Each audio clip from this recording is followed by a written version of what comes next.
கோலி talk Kollywood news. 2014 வசூல கொட்டும் பிசாசு பேய் படங்கள்.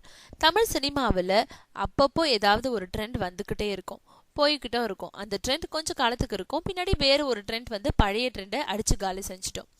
எப்போ எப்படி எதனால ஏன் எதுக்காக ரசிகர்களோட ரசனைகள் மாறுபட்டுக்கிட்டே இருக்குன்றது இது வரைக்கும் யாராலையும் கண்டுபிடிக்க முடியாத ஒன்றாவே இருந்துட்டு இருக்கு. சென்டிமெண்ட், காதல், ஆக்ஷன், காமெடின்ற ட்ரெண்ட் மாறி 2014 பேய் பிசாசு ட்ரெண்ட் உருவாச்சு. இந்த ஆண்டில் இது வரைக்கும் வெளிவந்துள்ள 200 படங்கள்ல பல பேய் படங்கள் இடம்பெற்றிருக்கு. அதுல சில படங்கள் வசூல் ரீதியாகவும் வெற்றி பெற்ற படங்களா அமைஞ்சது.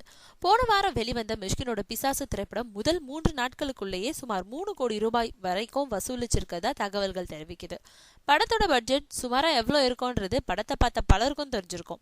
ஒரே ஒரு அபார்ட்மெண்ட், கிளைமேக்ஸ்ல பின்னி மில் ஆகிய 2 இடங்கள்ல மட்டுமே அதிகம் எடுக்கப்பட்ட படம்.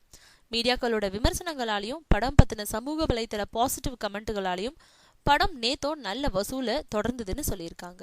அதிகம் பயமுறுத்தாத பிசாசு படத்துல இருக்கிறதாலையும் கொஞ்சம் நகைச்சுவையோட சுவாரஸ்யமான படமா இருக்கிறதுனாலையும் இந்த ஆண்டுல வெளிவந்த கடைசி த்ரில்லர் படமான பிசாசு படத்தோட வசூல் பிரமாதமா இருக்கும்னு கோலிவுட் வட்டாரங்கள் தெரிவிக்குது.